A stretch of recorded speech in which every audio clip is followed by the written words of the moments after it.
Để có một cây sứ mà có một cái bộ rễ hình nơm như thế này thì cái cách mà mình làm như sau, mình xin chia sẻ với các bạn như thế này.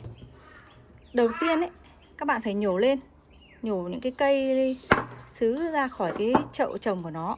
Sau đó các bạn dùng vòi nước xì sạch hết đất cát. Rồi các bạn để đấy cho ráo nước khoảng nửa ngày hoặc một ngày cho nó héo bớt đi một chút. Bởi vì là nếu mà chúng ta làm ngay thì cái rễ nó còn tươi quá, nó dễ bị đứt gãy lắm. Chúng ta xì nước xong chúng ta sẽ để đấy khoảng một ngày cho nó héo bớt đi, cho nó dẻo ra. Cái rễ này nó mềm ra, mình có thể làm được các kiểu mà nó không sợ bị gãy ấy, kiểu thế, không bị đứt ấy. Rồi sau khi một ngày để cho nó héo thì bắt đầu chúng ta sẽ cắt. Chúng ta dùng dao chúng ta cắt những cái rễ nhỏ, cái rễ cám, rễ con, rễ nhỏ, rễ cong, rễ vảnh không cần thiết đi.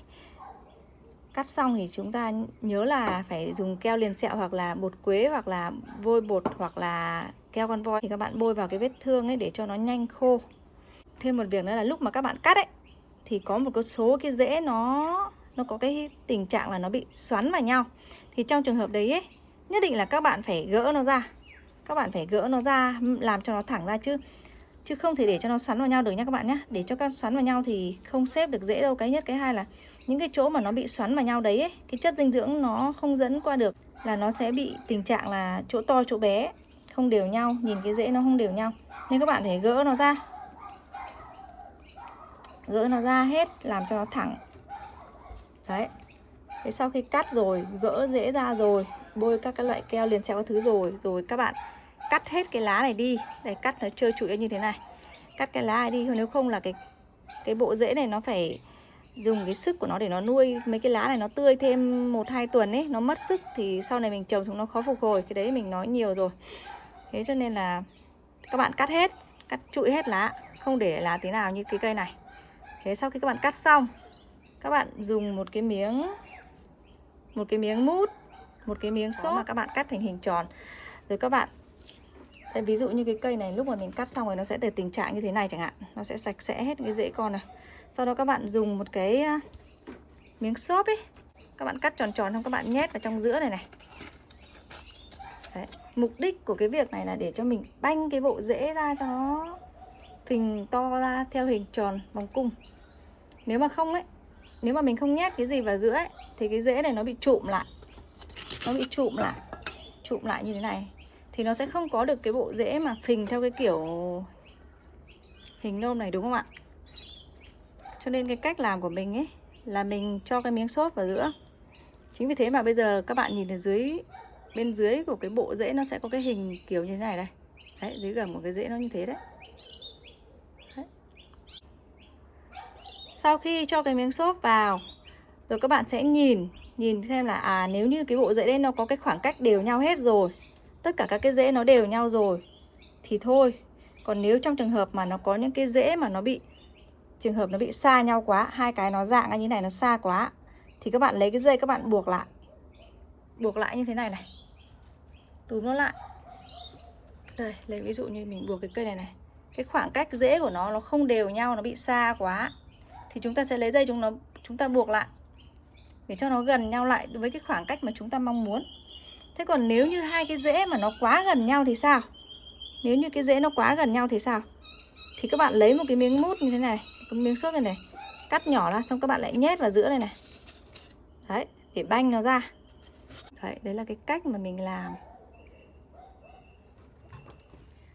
Thế và nhân tiện đây thì mình cũng xin nói lại một cái vấn đề nữa, đó là cắt cái rễ cám ấy, cái rễ con ấy thì thường các bạn hay những lần đầu làm ấy, chưa quen thì các bạn hay lúng túng là không biết cắt cái nào và để cái nào. Cái nào thì nên cắt đi, cái nào thì nên giữ lại.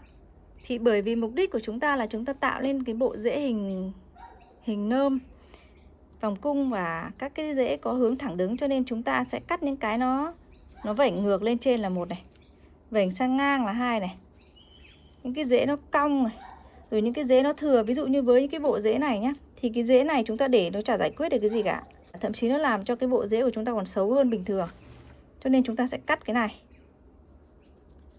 Đấy. Rồi những cái mà nó chi chít như thế này thì chúng ta sẽ cắt hai bên này đi Cắt những cái rễ nhỏ đi và hai bên đi, chúng ta giữ lại cái to nhất và ở chính giữa theo phương thẳng đứng từ trên xuống.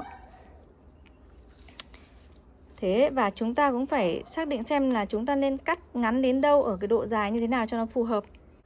Không nên để dài xuống tận dưới này đâu, mà thường thường như mình là mình phải cắt lên tận đây đấy. Đấy. Và đây là cái cây sau khi mà mình đã cắt hết cái rễ cám với cái rễ con này các bạn này. Những cái rễ vảnh lên này, những cái rễ mà nó quấn vào nhau thì mình cũng gỡ thẳng nó ra. Rồi những cái rễ mà nó cong vênh, những cái rễ không cần thiết ấy thì mình cắt hết đi. Mình cắt xong rồi này. Cắt đúng như những gì mà mình vừa nói với các bạn này. Đấy. Một cái vấn đề nữa mà mình muốn chia sẻ với các bạn đó là khi mà mình nhổ lên thì nó có nhiều rễ như thế này. Nhưng mà các bạn có thể sẽ câu hỏi là nên để lại bao nhiêu rễ là vừa? Tại sao lại cắt hết đi và để lại ít như thế này? Thì lý do là như thế này các bạn ạ. Cùng với một cái sức nuôi, ví dụ là 20 chẳng hạn, mà chúng ta để lại 10 cái rễ thì mỗi cái rễ sẽ to được 2 phần. Còn nếu chúng ta chúng ta thích nhiều rễ, chúng ta để lại 20 cái rễ thì với cái sức nuôi 20 đấy mà chia cho 20 cái rễ thì mỗi cái rễ nó chỉ to được 1 phần thôi.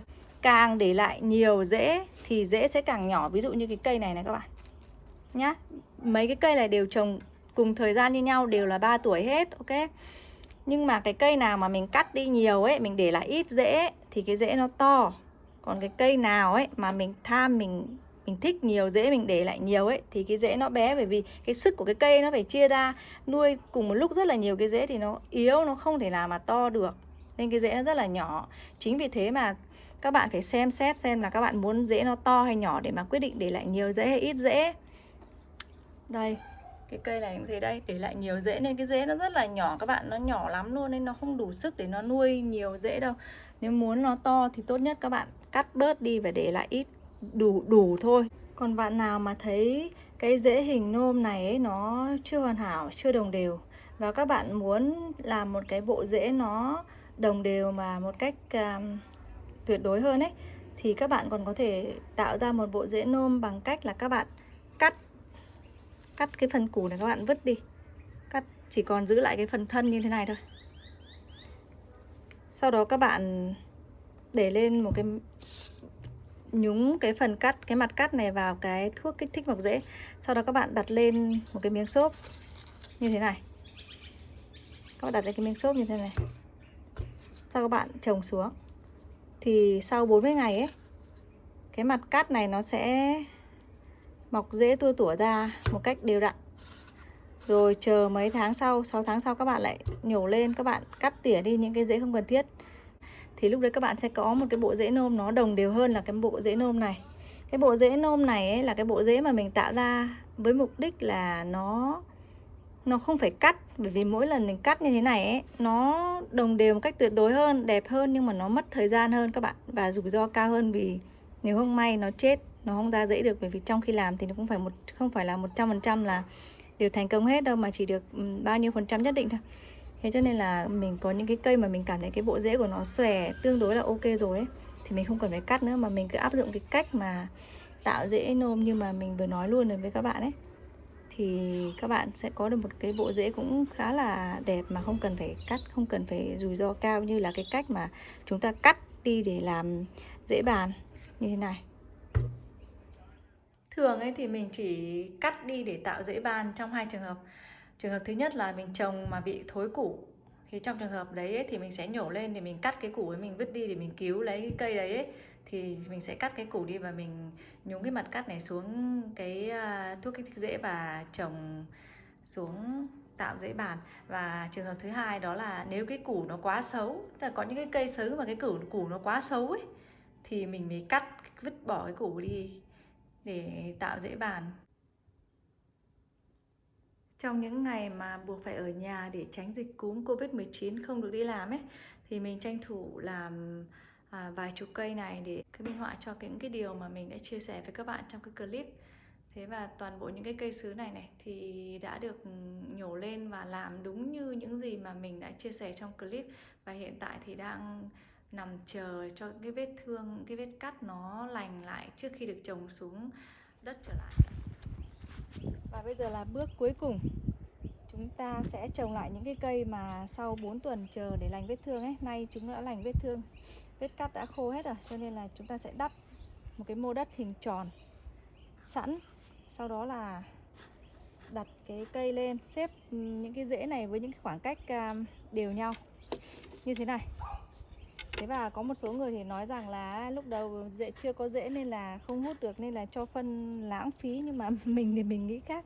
Tại vì sau này mà vùi đất hết rồi ấy, mình ngại moi đất lên lắm để cho phân lắm, mà rải ngay trên mặt ấy thì mình cảm thấy là nó lâu ngấm được ấy, nên là mình hay để một chút phân ở bên cạnh luôn. Tùy theo nhà các bạn có cái loại phân gì ấy thì mình cứ mỗi thứ mình dùng một tí. Mình cho luôn vì sau này mình không thể làm ạ.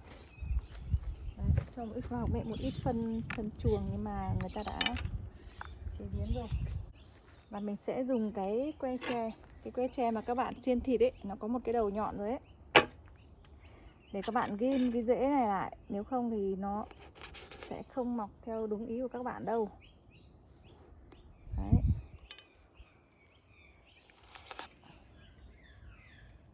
Đấy, các bạn xem cái khoảng cách như thế nào cho các bạn cảm thấy nó hợp lý. Các bạn ưng ý thì các bạn ghim nó lại. Cho nên mỗi một lần trồng thì chúng ta sẽ tốn khá là nhiều, nhưng mà chỉ có như vậy thì chúng ta mới có được cái bộ rễ ưng ý thôi các bạn ạ. Không có cái gì là tự nhiên cả, muốn đẹp là mình phải nhúng tay vào hết đấy. Đấy.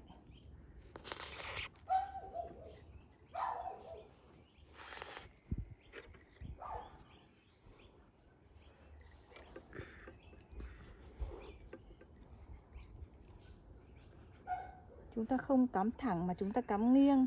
Lý do là cái rễ này nó vảnh lên này các bạn thấy không? Thì mình cắm nghiêng thì mình đẩy nó xuống này.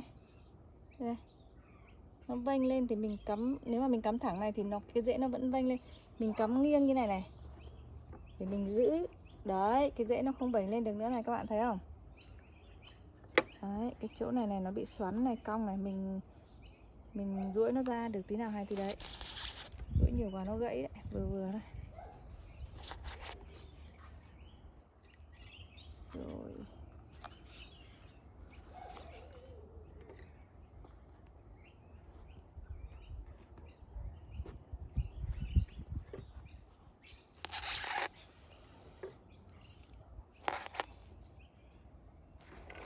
Đây là công đoạn cuối cùng của mỗi một lần mình nhổ lên để làm rễ lại nhé các bạn nhé. Giai đoạn này là đến giai đoạn cuối cùng trong các bước làm rễ cho một cái cây.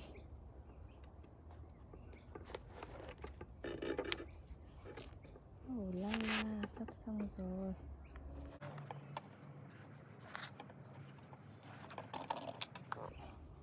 Rễ này nó cong quá thì mình nắn nó lại cho nó thẳng ra, xong hãy ghim. Cái này nó hơi cong này, ta sẽ nắn ra. Rồi, ok, thế là đã xong. Theo này, chúng ta xem cái cây nó đã cân chưa, nó đã thẳng chưa. Nếu mà chưa thì chúng ta chỉnh lại một chút. Rồi, bước lên.